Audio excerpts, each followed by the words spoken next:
Ladies and gentlemen of the world, ladies and gentlemen who are purveyors and lovers of good tone, we have a message today that I think is going to be great for us all. It's a new product which you've probably been seeing just endless YouTube videos, Instagram shorts and reels and TikTok videos about. It's the brand new Nano Cortex. I'll show mine on screen here. I'm not ashamed to say that I have one. Let's see if Let's I can see it. Let's see if I can get. Hold on. Can we get your bicep in camera here in shot for reference, size reference? Size reference, of course. I need to show it here. Ooh. Oh, there we go. Look at that. There it is.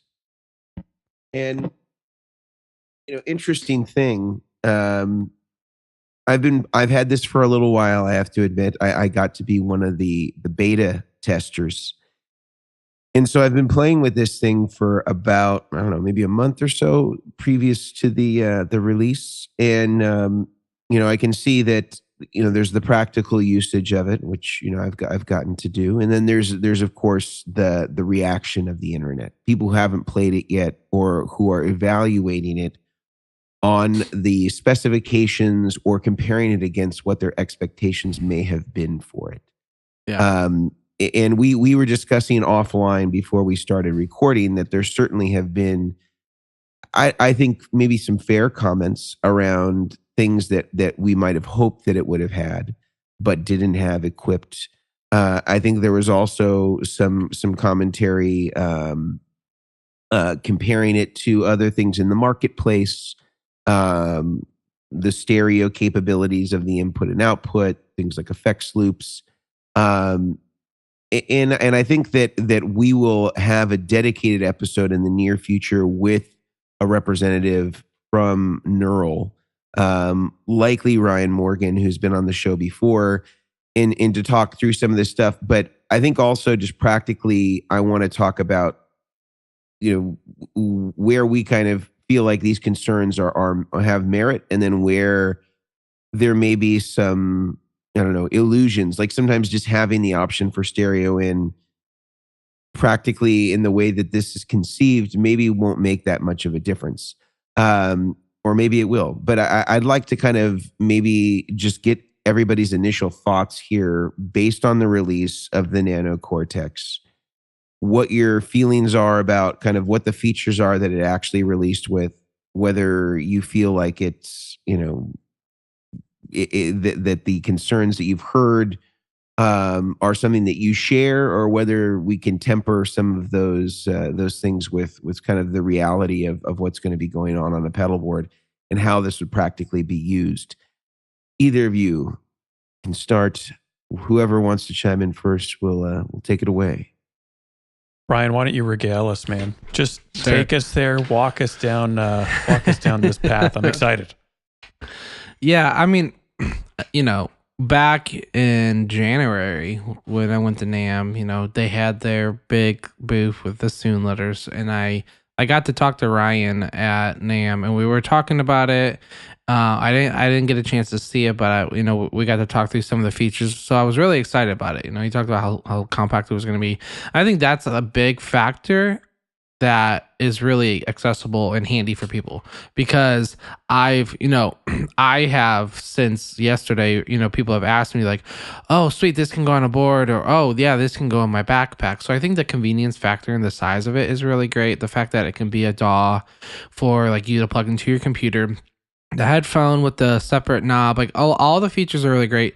I think people, it's one of those things, like people are unfortunately judging the pedal by the look of it, the book by the cover in a sense, without diving into the manual to really see. Because I swear, I went through the manual. I went to look for one thing and I scrolled for like 30 pages of stuff. Like, it's nuts how much stuff is crammed inside this.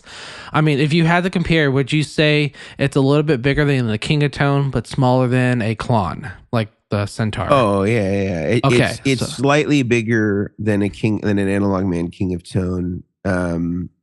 Yeah, but definitely smaller than a Quan. I Okay. would say it's kind of like the size of like a 2-button amp foot switch or something Wow. like that you would get from Two Rock or Soldano Okay. or whatever. Yeah, so like something of that size is amazing, and I don't think I would ever at a 549 price point and that size expect this Nano Cortex to have everything that the Quad Cortex has. Like, to be completely honest, but I think for what they put into it, I think there are some things I'm like, oh yeah, that would have been cool to have, or oh this, but you just never know. I mean, it's like Strymon releasing the Riverside and Sunset, and then 2 years later going, oh hey, it's MIDI capable, we just didn't tell you, like, because it was a firmware update nowadays with firmware. So, but I think the initial is really great, the reviews are really great, and the thing is, a lot of these, it's what's those guys over in the UK, they did Andertons? one. Yeah, Andertons, King. like, Oh. yeah, like King, King Charles. No, like Andertons, like they did like a whole video on it, and they really went through it. And I think they captured like an amp or something. So like the initial, like watching the videos are really great. So yeah, I think it's a great pedal, and I'm excited to get it. I think the thing that when I first saw it, very first time I saw it, I was like, oh, it doesn't have a screen. And then I kept reading, and the screen is actually your phone. And I love that, because the first thing that it throws me back to is the H9 by Eventide.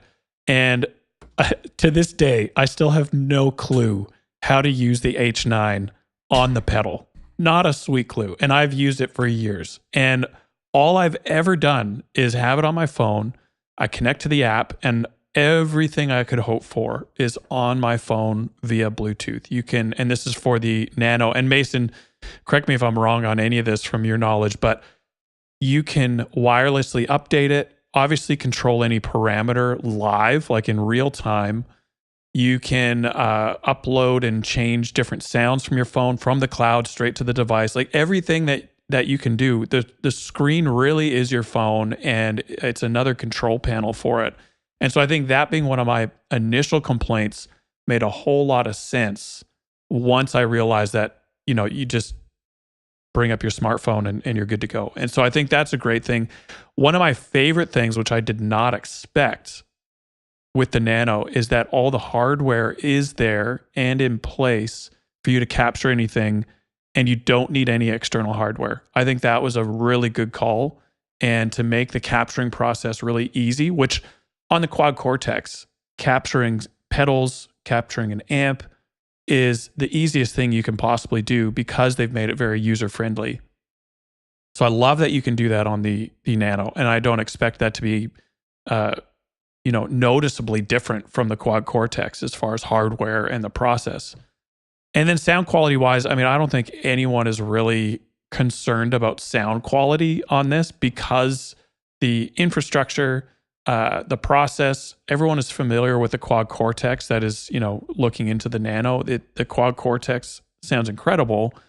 And so for me, the question has never been sound or sound quality. The question has really been hardware and implementation. And so I think the screen thing for me was a big check. I'm a little gray and fuzzy on the TRS input, if it exists, if it doesn't. I mean, we've chatted a little bit about this.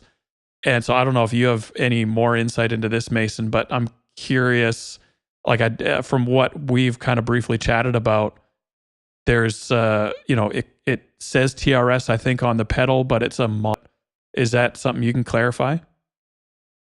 Yeah. So my understanding is, yeah, it's a mono input in stereo output. And I think that the thing that people, similarly to how they've gotten hung up on other amp modelers that we've talked about on the show, is that, I think that it's definitely overstated what the stereo input thing can do, especially since the intent on most of these is that you would put your stereo effects after the amp.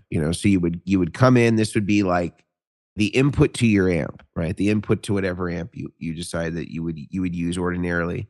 And then, stereo out, you do all your processing, you go into a stereo DI, and then that's the sound. Yep. There are no, and I think that people who are used to putting effects in front of an amp or dealing with amps without effects loops, or not used to dealing with the mix bus or any sort of studio gear, they have a hard time conceiving of the idea that you would put the effects after the amp. And maybe there's a few people, a select few, that are just like, I know all that. I just like how pedal X sounds in front of my AC30. But you know what? This ain't an AC30. You know, this is a new age of amplifier, and this is kind of something that's wholly different. And I think that we need to treat it as such, and not try to put the square peg in the round hole, so to speak.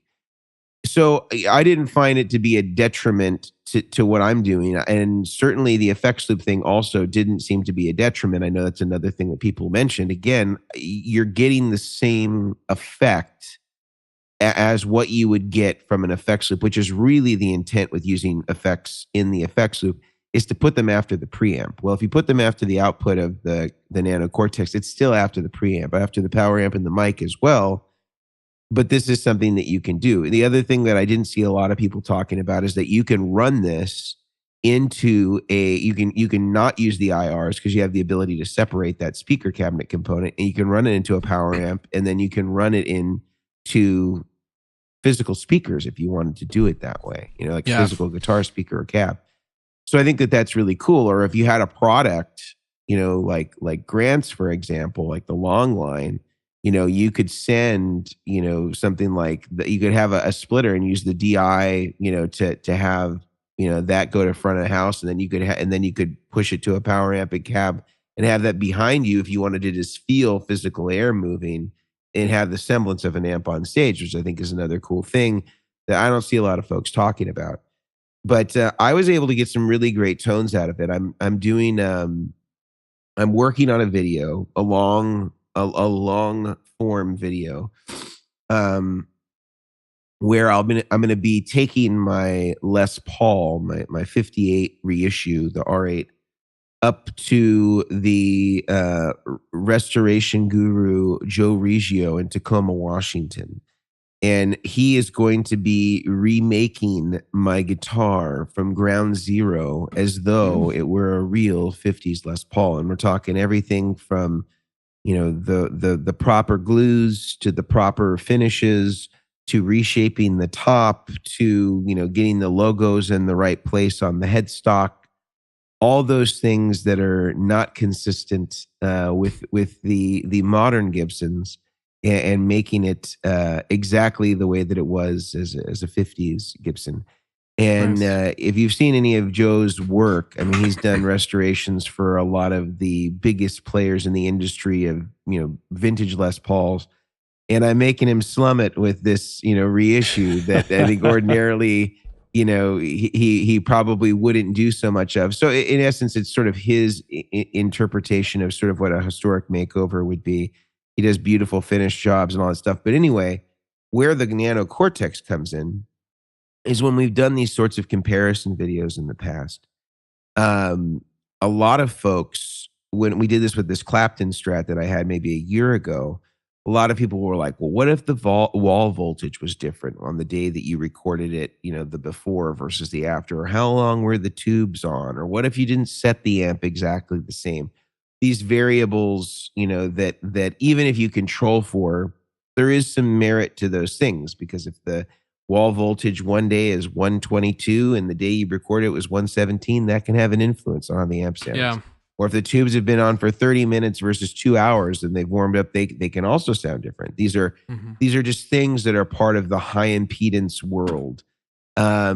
Whereas in the digital world, I can save a preset and it is the same preset, whether it's day 1 or day 50 or day 100, or whatever it is. So I created captures and presets through the Nano Cortex. And this is cool because I can take it up with me to Washington because it's so small, it can fit in my backpack. And I just need to be able to get the power supply.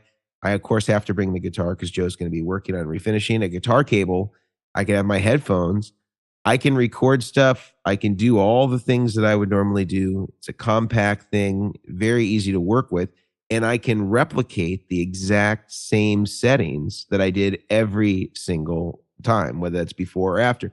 So I'm going to show you actually some of the stuff that I came up with as the before, because I've been recording kind of all these examples now before I go there next week, so that I kind of have a good reference point to compare to.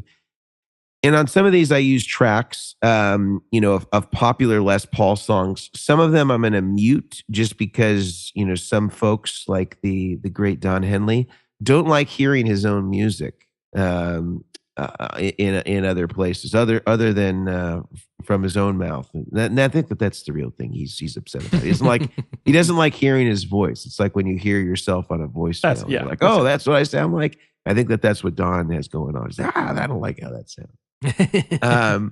But let me share my screen here with you. I'll kind of show you what I got going on. Let's share Logic.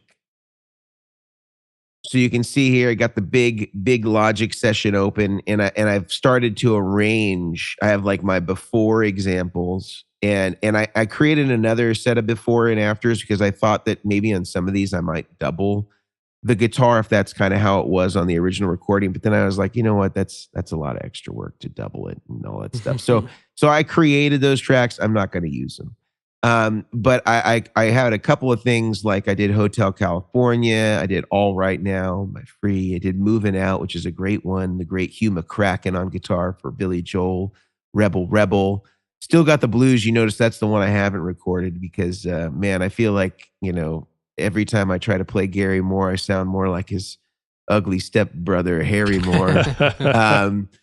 So that one I need to shed a little bit before I go and record that one. And then I did Breakdown, Tom Petty. Mike Campbell has a great little guitar riff in there, and so I kind of was using these as the exemplars. But I'll play a few of them for you. I want to save some of them for when the real video comes out, so you can hear how this Les Paul sounds before and after. But here's a little Hotel California. You can hear how that sounds, and I posted actually this on Instagram as well a little while ago, and you can watch it there. But let's see how it sounds. You guys tell me what you think. So this is kind of capturing the essence of a Tweed Deluxe with an Alnico Blue speaker, and just a little kiss of reverb coming from the quad Cortex. Otherwise, and there might be like a tiny bit of slapback echo, not so much to create a delay, but just to create some air, some space there, because that's kind of how that sound is. And then this is just the Les Paul as it was stock before. And so you let me know what you think here. This is all, again, through the Nano Cortex, nothing else being used. Everything you hear is right from the Nano Cortex. Here we go.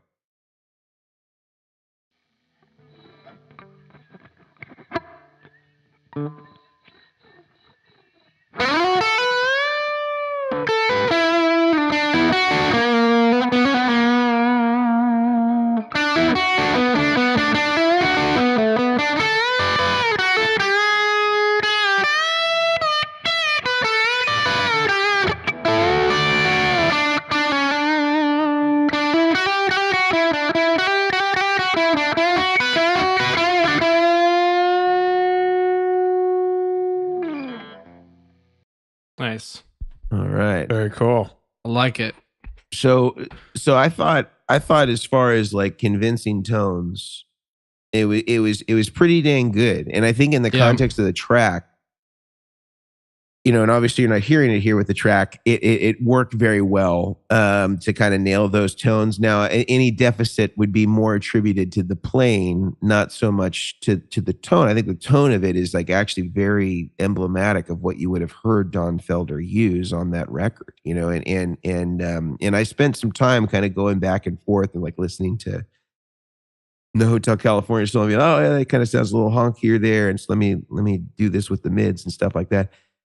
Everything's pretty dialable on this. And I think the cool thing about it is, again, the capture aspect is great. I mean, you can basically say, okay, I'm going to take all my amplifiers, my favorite settings based on whatever instrument it is that I like to use with it, and I can put it in here and take that with me. And I think on that merit, it's really cool. I think that the way I would envision using this for myself would be if I want to have a super compact amp situation. Like instead of taking, let's say, a UA Dream or a Ruby or what's the other one? The Lion. You can in essence have all those in here because even if you don't personally capture them, like I saw Pete Thorne put out his captures for a top hat, which is in essence a Ruby. It's an AC30 style circuit. And he put out his 7D2 Marshall. So you got your Marshall, you got your Lion. There's tons of people that are providing free captures, and everything that I capture from what you saw there, all those different sounds. The Billy Joel one's kind of a Marshall thing. Rebel is kind of a. I think I had it done to a. Actually, no, I think that might have been a Vox thing that I did there. What's that? The free piece that I did, the All Right Now. That's a Marshall. I think there's a Fender one on one of those. I can't remember which one it was, but in any case, I'm going to publish all those as free captures that people can put on there. And there's lots of other people that are doing it. So you can, in essence, have all those here preset, ready to go. And that's like your amp. Now you could say, well, the Ruby's got stereo in and all that stuff. And yeah, that's true. It does have all that stuff. But realistically, I would say most people should be running all their effects, their processing effects after it anyway. And those are going to be where the stereo effects live. Generally, we're not going to run our stereo effects into the input. So I don't think that's that big of a deal. I don't think the effects loop is a big deal because you'd run it after. Those things just don't concern me. I don't know if you guys have any thoughts on that. Like maybe we start to tackle the effects loop thing first. Does that really bug you guys? Do you feel like from the customer standpoint, practically, is it going to turn into like, is there a sound that they're getting with using an effects loop version of something like this? Now they're not going to be getting because they have to put it after the Nano Cortex. I don't think so. I think the effects loop thing for me has never bugged me because of exactly what you just said. You can just run more effects in stereo after the unit if you need to. I think where, depending on your situation, though, the stereo input for certain people is going to be a little bit frustrating. But I mean, at the same time, there is no one product out there that is going to be able to tick every box for every person. And I think that's where you have to take this as what it is. It's a product. It fits in a spot on your pedal board, and it does a great job in that spot on your pedal board. But are you going to be able to put it everywhere, come up with a solution for everything? And I know as a product designer myself, and you would be similar, Mason, you have to, at some point, like, what are most people going to make the use for? I can't accommodate for everyone, or else it's going to be the most confusing product out there because there's too much that it can do. And at the same time, you just have to draw the line somewhere. You have to draw the line in the sand. So the Nano Cortex is a great unit. Again, in my opinion, I haven't had it in my hands yet. I have one on the way, but it's a great unit if you want to implement it in a bigger system on a pedal board with other pedals. You put it after your dry effects, your mono dry effects, maybe even after a mono modulation effect.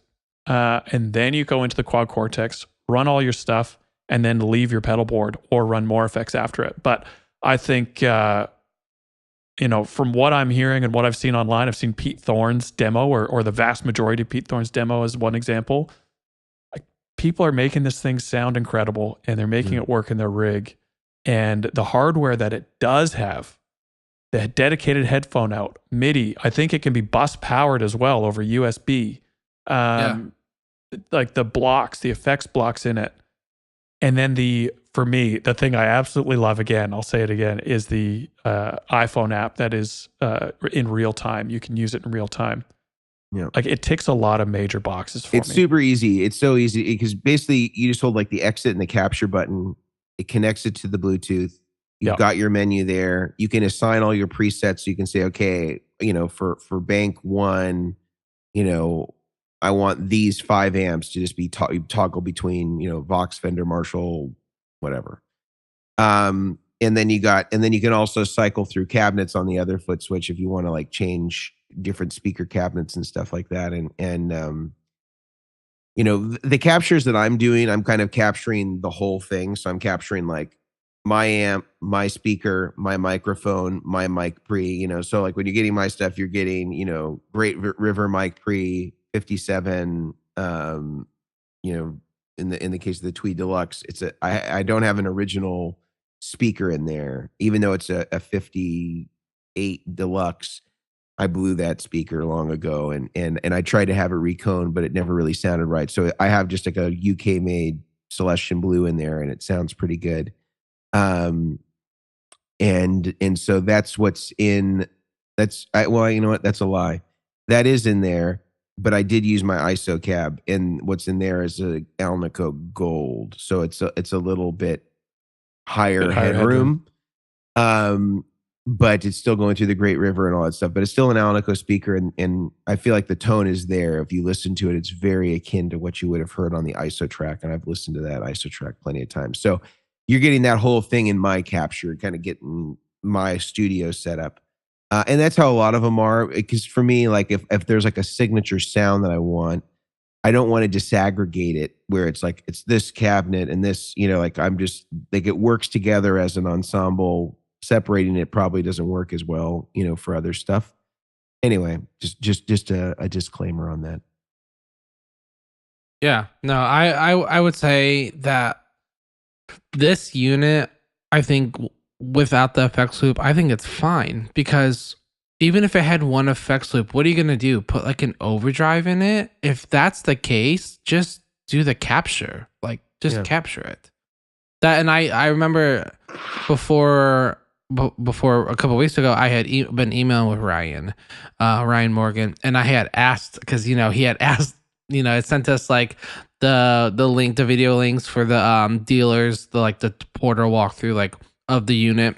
I think that was my first question. It was like, well, and there's no effects loop, what, like looking at like how am I going to do this? And he goes, man, just capture it. Like, if that's the case, like if you find your drive you really like, you can do it. And for me, seeing the signal chain where, it's input, compression, a block of an overdrive or capture, your amp and cab, modulation, delay, reverb, that's me. That's all I use. Like, I don't use 7 different overdrive blocks. I don't use boost or EQ. Like, imagine if you did, Brian, how your life would be better. I just don't know. I don't see I just don't, because I like the first time I saw the unit, and I'll share a photo of it, because it's a beautiful unit. Like, looking at it, like the unit, the back, all the shows you, as we talked about, Grant talked about the instrument input, the TRS output, which, correct me if I'm wrong, fellas, but you could definitely use a TRS to XLR cable direct into a PA, bypassing your direct box, since it has a ground lift switch. Am I wrong? I can't Good question. say. It depends on a few things. Like I think if it's TRS designed for stereo left and right out, that's different than a balanced signal. I don't know, because I haven't gone into the manual. Yeah, and that's one thing I'm going to dive into, is the manual, but I'm pretty sure the manual said, I have it here. I have it somewhere in here. Yes, it's just TRS outs. I'd have to go looking through it all, but like, well, just it like says the they're unit, dual quarter-inch TRS outputs or something like that. Yeah, if it's TRS left and TRS right output, then you could. I'd be curious on the share it again. A couple of the specs on that, but so number 2, it's the stereo outputs for connecting studio monitors, PA systems, FR cabs. Yeah, so like I if it can, obviously would I pair this with maybe a long line or a Daiso or something, that if you really wanted XLR outs, but I'm saying a long line, maybe matching the Neural Gray could be cool, Grant. Just saying, never know. Okay. All right. But what I'm saying is, like, putting this on a thing, I didn't know about the built-in tuner at first. Like, I didn't know that was a thing until the video, and I was like, oh, that's even better to know. So like, seeing this going into a back, like they actually have, they have that photo of the unit, going in the backpack, in a backpack with headphones, like how small it is, and like just the whole execution of it is really great. I don't think the FX loop thing is going to be that big of a deal. I think people, it's the thing like going to the grocery store while you're hungry. So you buy all this food and you want all this stuff because of this, but like when you think about like, if you think about the necessities of what you're needing for this pedal and the size, I really think it's going to be fine. Like I've even considered when I get this in, putting it on a little like 18.7 like creation aero board or something with the bridge 4 from our friends with Pirate MIDI, and like pairing those together and using the Pirate MIDI controller to do, have clean, dirty, whatever, and stepping on those, and then having the other switches on the Nano do something else. So like I've thought stuff like that, but that's still backpackable. Like that's small, or this is really accessible for a bass player, or this is really accessible for an acoustic player. Someone like I was talking to Seal, we were talking about this coming out, and I was like, man, this could be a really simple setup for you because with traveling, in hotels, you can't always like the quad Cortex is very small unit, but like if you're someone that can only carry on a backpack for a quick gig or something, this fits in your Mono Creator's guitar bag. And you can put it in the headstock spot. Like I'm just hitting all the sponsors. You're doing a great job. It's all the people. But it's really, that's the funny thing about it, is that all of these sponsors that we have, this thing can fit in and work with all these people, and it only runs on a 9 or 12 volt 600 milliamp like power input. It's not the crazy power that it needs. You don't need the quad Cortex cable that any of us, Grant or I or Bestronix or anyone makes. It's another one. Just all these people that that you can get this stuff from. It's so compact, and it's the DAW. You can power it from your computer if you need. Like it's just, I think it's a great unit. I got super sidetracked to say I don't think the FX loop is going to be an issue. I think it's one of those things that people just want so much stuff out of it, but it's so compact. Like there's only so much you can do. Personally. So, and the only sponsor that you didn't talk about is the Guitar Sanctuary. So I'm going to do it for you.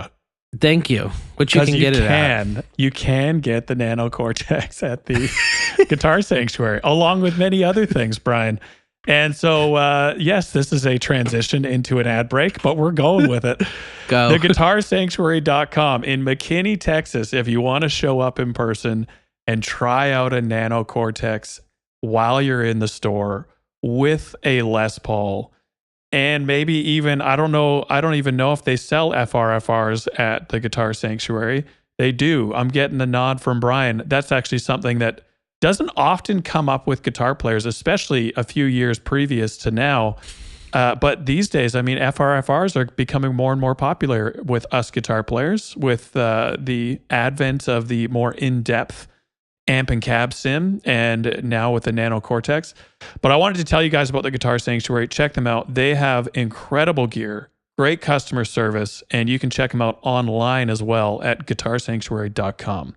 I also want to tell you, or maybe just keep talking about Neural DSP, the creators of the Nano Cortex, the Quad Cortex, a whole bunch of online profiles as well for your guitar pedal board. They have also recently come out with, for the QC, the Core OS 3.0, which allows you on your Quad Cortex, the big brother to the Nano Cortex, to upload these profiles. They're starting with a couple of the profiles and then working their way from there straight onto your Quad Cortex. You can use a code, Chairmen, CHAIRMEN, to buy profiles at 30% off, 70% away from free, for any profile that is 90 days or older. Chairmen, CHAIRMEN, and of course the Nano Cortex is on their website now as well. Very recently, newly released, and we're going to just keep chatting about it here today. Mason, I'll throw it back to you, and we can keep going on the Nano Cortex. Yeah, so we talked about the effects loop, and I was looking up some specs here as we were going. So the effects loop, I think, is one concern. I think a legitimate concern is like if you do only like running stuff in front of the amp, like there's some people that they like the way a delay sounds in front of an AC30 because they like the edge or whatever, and they want that sound. He runs his effects in front of the amp. I think that obviously that's one thing you can't do in no matter what you do in terms of moving it after. It's never going to recreate the exact same dynamic of a certain effect hitting the preamp section, or if you like surf music or something like that and love the sound of a reverb hitting the front end of a Fender amp. Arguably, though, those are both mono effects. And I actually think the edge is all in mono too, which was the crazy thing, a realization that many of us had when his tech talked about some of his rig rundowns, because it sounds so lush and spacious, to find out that it's still a mono setup. Kind of an interesting thing. But I think some of the other commentary that I had seen, I think, was like people wish they had the screen, they having something like a screen on the unit itself. I mean, I don't think there's much that can be done at that point. I think you would be increasing the size in order to have that format. And I think the idea here is that you basically just have like one line of effects. Like if you were looking at the quad Cortex and you had, the multiple different, signal paths that can be existing concurrently, this is basically just like a single signal path. So the need to be able to manipulate that, and the fact that there are limited effects that are built in that you can either activate or deactivate, as far as like pitch, modulation, delay, reverb. I don't know how valuable that is. I think that the idea is that you're supplementing with either full rig captures where you're capturing your distortion effects and all that stuff in your sort of printing that into the preset that you've created, or the way I would envision doing it for myself in kind of putting together a rig with this is like, I'm supplementing with my overdrives and distortion pedals of choice going into the front end of it. And then I'm doing whatever delay and reverb processing I want after it. I probably, not that there's anything wrong with the delays and reverbs that I hear in here. I think that they sound fine. But I would just want the control that I'm used to having in the understanding that I have of my own reverbs and delays and how they interact with these sounds, and creating settings accordingly. It is, again, all MIDI capable. So I can set these all up to change through MIDI. I could see something just like a really abbreviated MIDI switcher, Morningstar or something like that, with this, a few drives, a delay and reverb, a long line, or the DI of your choice. And you could have a super compact, super powerful rig that, I would challenge anybody to figure out a fly date that you couldn't do with this, because you could literally capture all the amps that you would ordinarily use in your studio or that you would use in your live setup when you have cartage or whatever it is. You capture all that, you capture the cabinets or however it is, and you're feeding your studio sound directly to the front of house. And of course, there's limitations. It's not the same as a tube amp, and I'll be the first to say that. And I own a ton of tube amps, but this is a great problem solver for a lot of things. And I think in some ways, in a live performance, can get you closer to a studio sound than you could, just miking your Marshall with the 57. And maybe that's not what you want. Maybe you want the feel of a live amp and you like it, behind you, and that's great. But I do think that Neural, and we've said this before, is getting closer and closer to bridging that gap for the people that are the puritanical, tube amp evangelists, and getting them closer and closer to that sound. Because the stuff that I was getting, again, capturing classic Les Paul recordings that we would all know, I was getting some really close results. Like I was dialing in my sound on my real amp, trying to capture whatever it was that was in the original recording, then hooking it up to the Nano Cortex, creating the capture, and then recording that piece and getting some really great results. I'll show you another one that I did, which is a song I really dig, from the great Billy Joel, a song called "Moving Out," and I think that it sounds really good. It's a drop D, surprisingly. You wouldn't think Billy Joel would be a drop D guy. But it's got a drop D Les Paul guitar in there, and it sounds heavy. It sounds great. I'm going to play it with the track. Hopefully we don't get in trouble from the Joel estate here. But here, we'll give it a try. Let's see what it sounds like.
Should have been the majority of it there. So that was so it's that was I think on that one I think I started with the JMP and it was too heavy because it's more like a JCM 800 but from like the late 70s, and that was a 50-watt vertical input, and then I ended up going with the Marshall, the 69 Marshall that I have, Super Lead 100.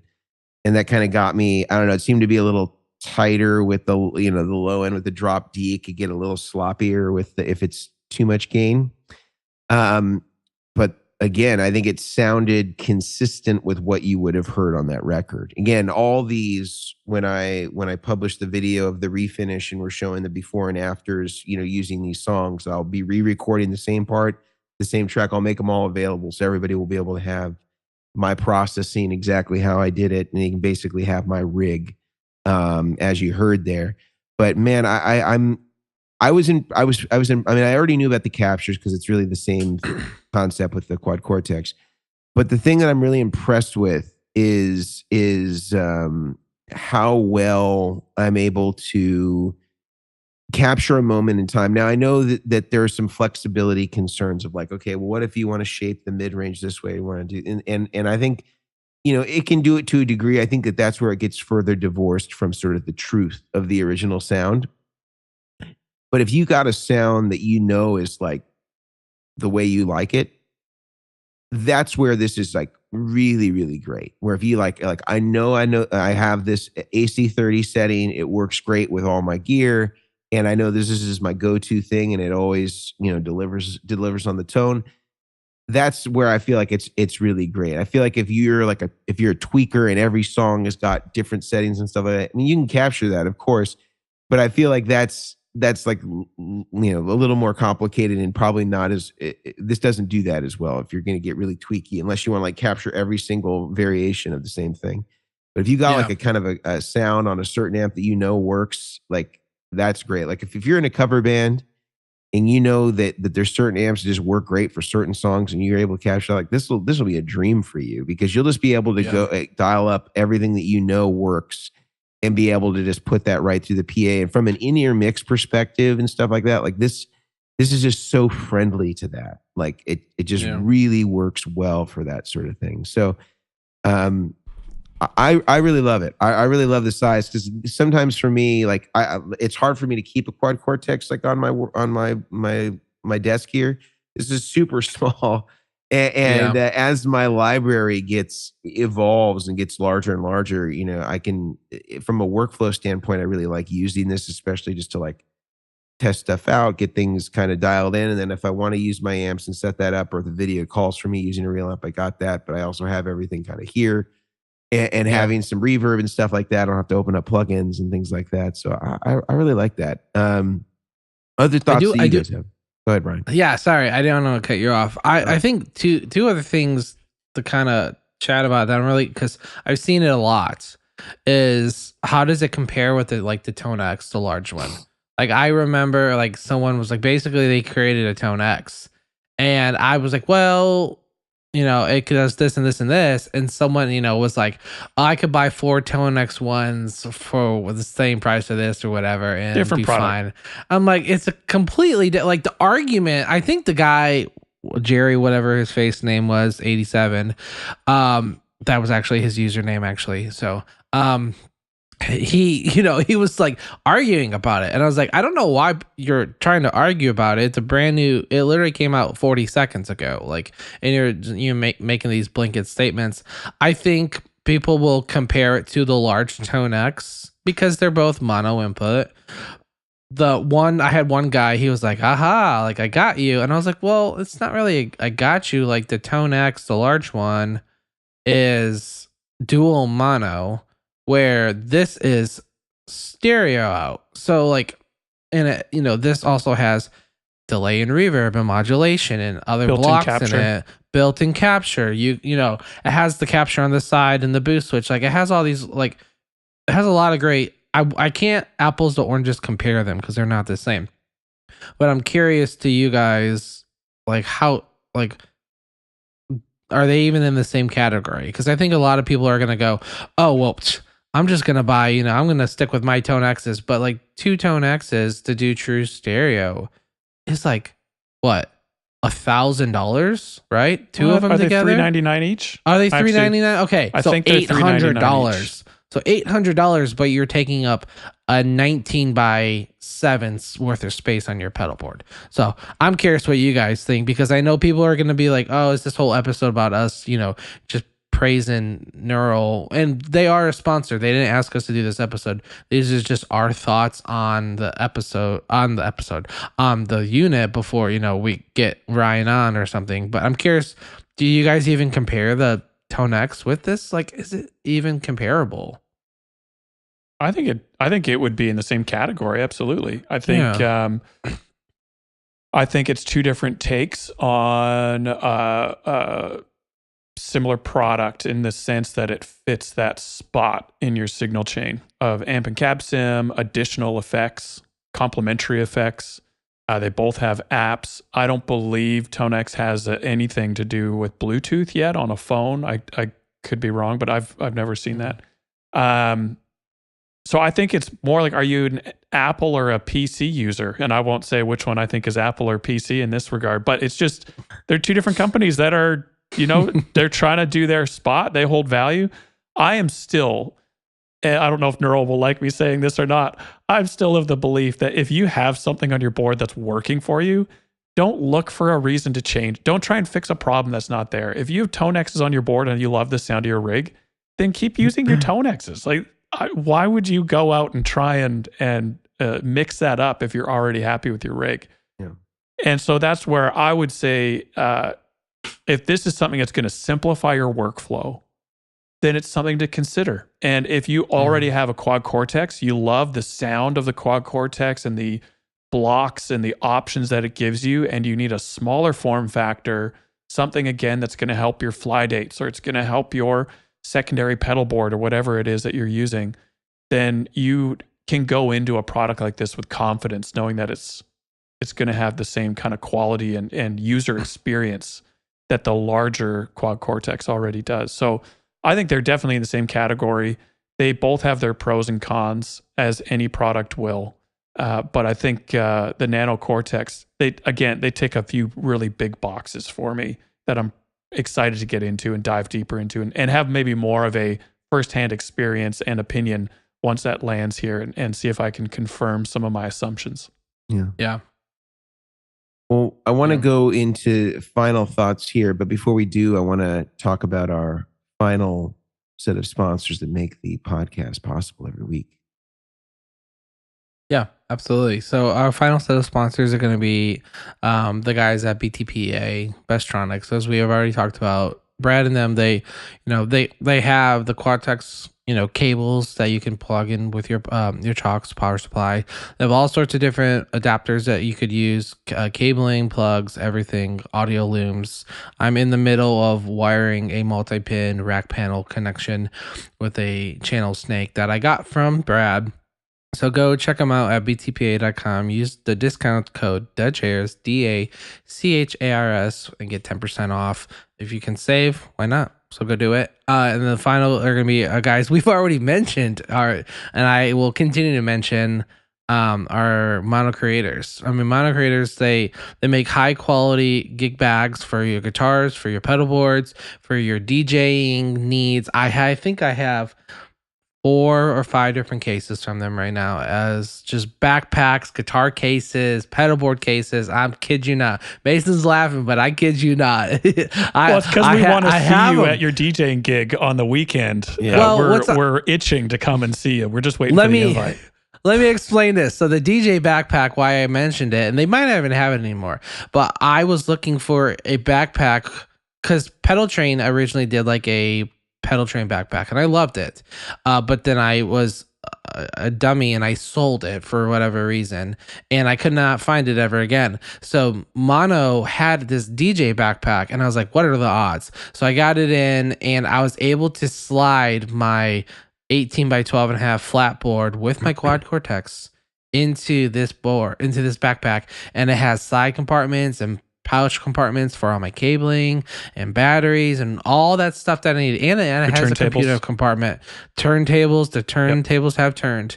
So they just have a lot of great stuff. Power supplies, pedal boards, whatever your needs are, go check them out. Use the code Chairmen, CHARRMEN, for 10% off at monocreators.com. Like I said, you're not going to be disappointed. The quality of their cases, the zipper integrity, because what's the worst thing than getting to a gig and the zipper breaks off, or the zipper teeth break apart and you can't even check, you can't carry on your guitar. So go check them out.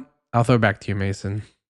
Yeah. So, final thoughts here on the Nano Cortex. And again, I think a lot more of this will be fleshed out as far as what additional commentaries there are from sort of the internet at large, and then getting a chance to talk with Ryan Morgan about more about some of these features, these concerns, these decisions as to why it was made this way as opposed to another way. I mean, I think again, if you're comparing it to a Tonex, and it's not that I think the Tonex is problematic. I think again, it serves a purpose. I think it's got a great price point, very competitive.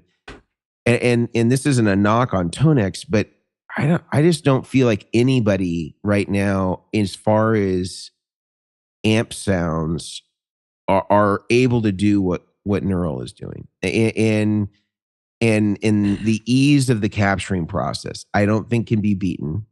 And the fact that all of the infrastructure for the capture is on board.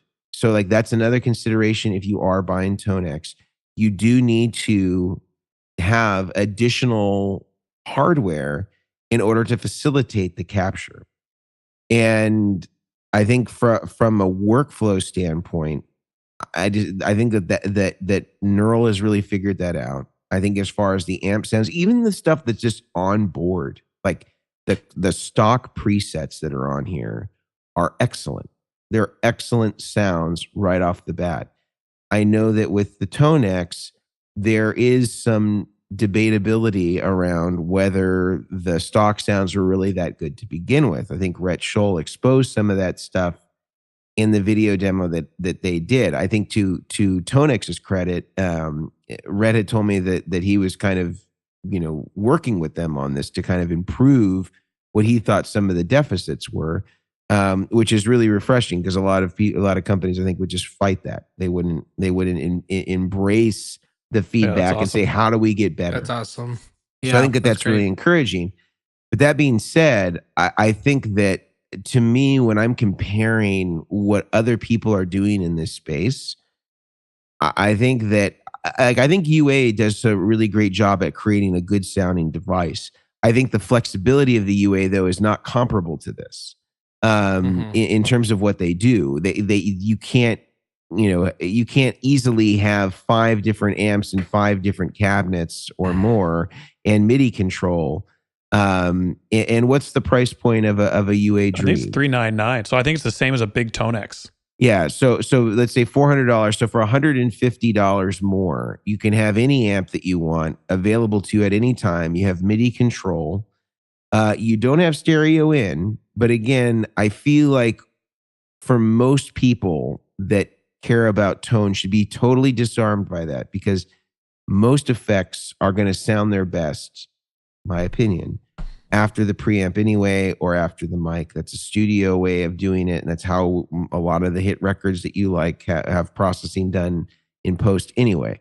So I don't find that to be a deficit or something that I'm concerned about from a tone standpoint. What do you guys think? Final thoughts on the Nano Cortex before we dive in again in the near future with somebody from Neural. I think at this point, I'm just pumped to get my hands on it and actually have a play. And you know, it's really easy to see a new product come out, and I think we're really good at this as guitar players on both sides of this. It's really easy to see a new product come out that we're all excited about and think it's going to change our worlds. And this is going to be the problem to why I can never find time to practice. And I'm finally going to sound awesome because I buy this piece of hardware.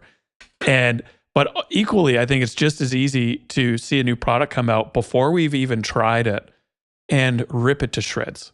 Yeah. And so I think we've covered a lot of stuff. I think the TRS input was my kind of biggest concern about it. And Mason, you've spoken to that, you know, with some really valid points there. So I'm curious, again, to put this through realistic paces and see if it is kind of usable in the way that I'm really hoping. And I expect it will be, because I love the Quad Cortex. And my biggest thing with the Quad Cortex, which I've said on previous episodes, is they have made it a product. And I'm assuming this will be the same with the Nano, because it's a very similar user interface. They've taken a complex product and allowed someone that has never used it before to take it out of the box and get like a really good first impression very quickly, because you can pull up a sound without having to read through a 50-page manual to know how to use it. You can take it out of the box, plug it in, and start playing, and at the very least get the basics and like get a feel for the product and what it has to offer without having to spend a ton of time learning it first. And I think that is probably one of the biggest things it has going for it, is it's approachable and it sounds great. Yeah. And so that's what I'm excited to do. I'm excited to not read the manual, open it up and start using it, and then get my first impressions that way. Yeah, I mean, I'm in the same boat. The thing is, you can watch a lot of these videos, and I have a client who ordered one. It literally arrives today, and he's already like, yeah, I'm considering sending it back. I'm like, well, why? Well, I watched all these videos. It's like, man, just get it in. Just play through it. Just like when you start playing, because you're sitting there watching the video, you're watching these people play, but like when you sit down with the pedal and you start playing what you would play, the riffs you would do, you start diving, you have the hands-on experience with the pedal. I think it's a lot better experience in general, just to help determine. But it's like, don't judge it all based on the manual. Get into it, dive into it. And that's why I'm really excited about it, because I have a lot of ideas with it for a small rig or an acoustic rig, or seeing bass players use it. Like I think it's going to be a great pedal. I don't think it's going to be for everyone. I think people are always going to be like, oh, well, you can't connect to the Cortex control app, or you can't do this, or you can't do that. But instead of the can'ts, just look at the things that you can do in such a small package. I mean, guitarists back in the day probably would have their minds blown right now if they could see the technology that is capable in this sucker. I mean, that are obviously not with us anymore. But I think it's going to be a cool unit. I think it's just another thing out there in the market for people to use. And don't get oversaturated with all the options. Just use it for what it is. Have fun with it. So that's what I would say. I'm excited to get it. I eagerly await the FedEx delivery notice so I can start messing with it. Cool. So yeah. Cool. Well, guys, I appreciate the listeners being out there. I appreciate getting to converse with you two gentlemen every week about the world of tone. If you enjoyed the episode, we highly recommend, as always, that you head over to iTunes or wherever you listen to podcasts and leave us a review of any kind. It can be a 1-star review if you don't like it. It can be a 5-star review if you love it. All we ask for is an honest review, and that's what helps us be able to find other people that may be interested or disinterested in this sort of content. We really appreciate you taking the time to do that. Until next week, gentlemen, we will see you a little further down the road to Tone Town, strap into the Miata, and head to the next destination, and we'll see you all next week. See you guys. See you guys.